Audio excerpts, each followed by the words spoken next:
បាទជំរាបសួរពុកម៉ែបងប្អូនហើយប្រហែលថ្ងៃនេះគឺមានការចុះត្រជាក់ជាខ្លាំងអាកាសធាតុនៅខាងខ្ញុំក៏ដូចជានៅខាងពុកម៉ែបងប្អូនទាំងអស់គ្នាហើយពុកម៉ែបងប្អូនគ្រប់គ្រងបានយ៉ាងណាដែរបាទហើយអញ្ចឹងហើយយើងត្រូវដឹងថាមន់វាត្រូវការអ្វីហើយក្នុងរដូវកាលនីមួយៗអញ្ចឹងហើយយើងត្រូវស្វែងយល់ទាំងអស់គ្នាបាទដូចជាក្នុងរដូវកាលនេះគឺជារដូវកាលត្រជាក់អញ្ចឹងហើយយើងត្រូវផ្ដល់អ្វីដែលមន់ចង់បាននៅខែនេះហើយអ្វីដែលមន់ចង់បាននៅខែនេះគឺជាកម្ដៅណាពុកម៉ែបងប្អូនបាទជាពិសេសគឺកូនមន់ដែល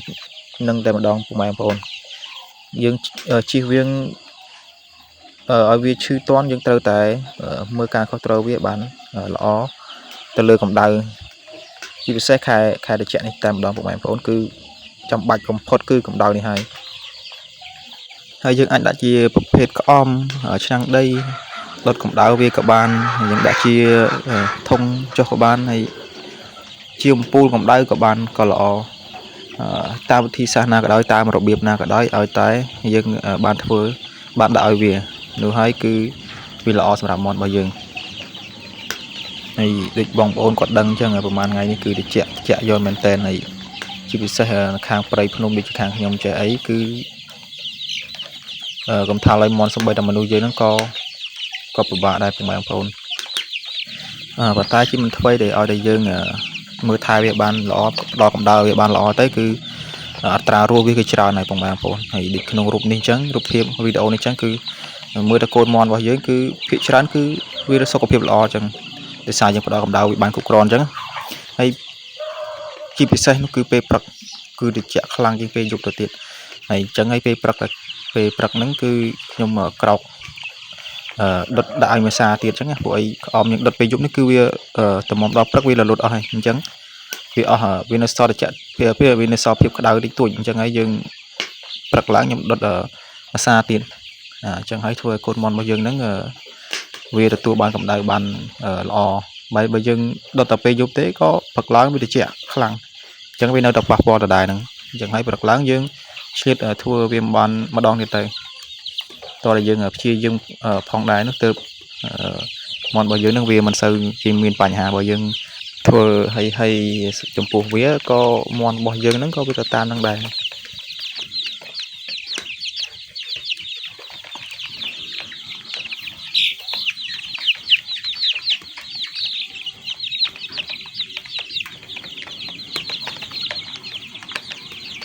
កាលណាដែលយើងផ្ដល់កម្ដៅឲ្យវាបានគ្រប់គ្រាន់ហើយ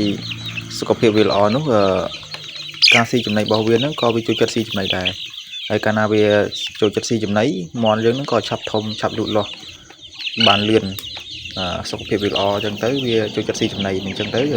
ការលូតលាស់វាក៏បានលឿនដែរបងប្អូនតែបើសិនជាយើងផ្ដល់កម្ដៅវាបានគ្រប់គ្រាន់ទេនោះ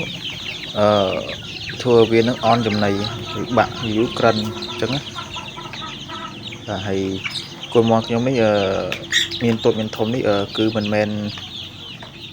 វាក្រិនឬក៏មិនទេបងប្អូននេះគឺការដាក់មុនក្រោយអញ្ចឹងបងប្អូន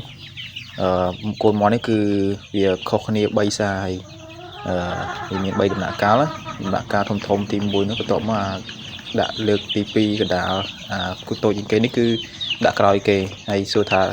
យើងដាក់អញ្ចឹងគឺល្អអត់ច្បាស់ណាស់បងប្អូនគឺអត់ល្អទេដោយសារអីកាលណាដាក់លាយឡំគ្នាអញ្ចឹងតូចវាស៊ីអត់តន់ធំអញ្ចឹងពីបជ្រៀតវាស៊ីអត់តន់គ្នាអញ្ចឹងទៅធ្វើឲ្យការលូតលាស់វាក៏អត់ល្អដែរនេះដោយសារតែខ្ញុំខ្វះត្រង់នៅពេលអញ្ចឹងអត់តបានតត្រង់ពងរៀបចំតត្រង់ទៅក្រោយបានដល់ប្រឡោះទៀតហើយចាំបបាច់វាហើយពីបងប្អូនបានឃើញអញ្ចឹងការធ្វើបែបហ្នឹងគឺវាមិនសូវល្អបានទេប៉ុន្តែនេះជិះវាងដែលយើងអត់មានជំរឿសណាបងប្អូននឹងហើយបងប្អូនយើងមើលជាក់ស្ដែងទៅកន្លែងណាដែលល្អយើងធ្វើតាមទៅឲ្យដូចកន្លែងដែលបានល្អអញ្ចឹងខ្ញុំក៏មានតែកន្លែងជំរឿនមិនល្អអញ្ចឹងហើយក៏ប្រាប់ដែរថាកន្លែងអញ្ចឹងវាមិនត្រូវអញ្ចឹងណាហើយអញ្ចឹងយើងគួរជិះវាងទាំងអស់គ្នាតែបើក្នុងលក្ខខណ្ឌណាដែលយើងចាំបាច់យើងអស់ជំរឿសយើងទាល់ហើយយើងអាហ្នឹងយើងអាចធ្វើសិនទៅហើយបើសិនជាយើងអាចមានជំរឿសអាចធ្វើវាបានយើងគួរធ្វើតាមដំណាក់កាលបានល្អ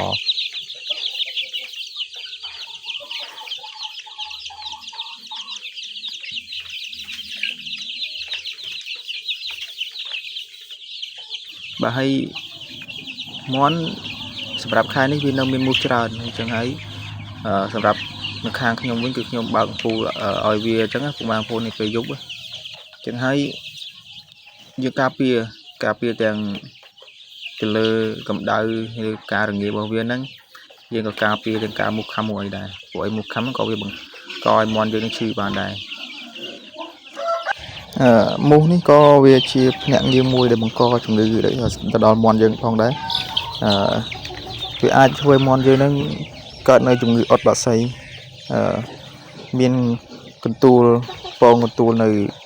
tam mục mọt bảo viên nắng thôi món dương nắng ở on trong này ban được cái này hay có vì miền Pành Hàไปชอบนังกางอบphongได้จังให้យើងទាំងអស់គ្នាត្រូវមានការបិទបាំងទៅលើទ្រង់របស់វាដើម្បីឲ្យមន់របស់យើងហ្នឹងវាជាផុតពីការរងានឹងផងជាផុតពីការឲ្យបុកខំផងចឹងហើយយើងបើសិនជាយើងមានការបិទបាំងវាបានត្រឹមត្រូវនោះហើយមន់របស់យើងมันប្រកាសថាវា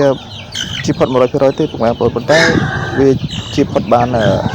ភាគច្រើនភាគរយច្រើនវាភាគរយដែលវាជួបប្រទះហ្នឹងគឺវាតិចតួចបាទអញ្ចឹងហើយដូច្នេះកន្លែងណាដែលពុកម៉ែបងប្អូនគាត់ខ្វះចន្លោះនោះពុកម៉ែបងប្អូនយើងកែប្រែទាំងអស់គ្នាបាទហើយយើងត្រូវដឹងពីរដូវកាលពីខែនីមួយៗដែលវាធ្វើឲ្យមន់យើងនឹងវាជួបបញ្ហាខែរងាធ្វើឲ្យមន់យើងមិនខែក្តៅធ្វើឲ្យមន់យើងនឹងមានបញ្ហាមិនហើយខែវស្សាខែប្រាំងហ្នឹងយើងដឹងហើយថា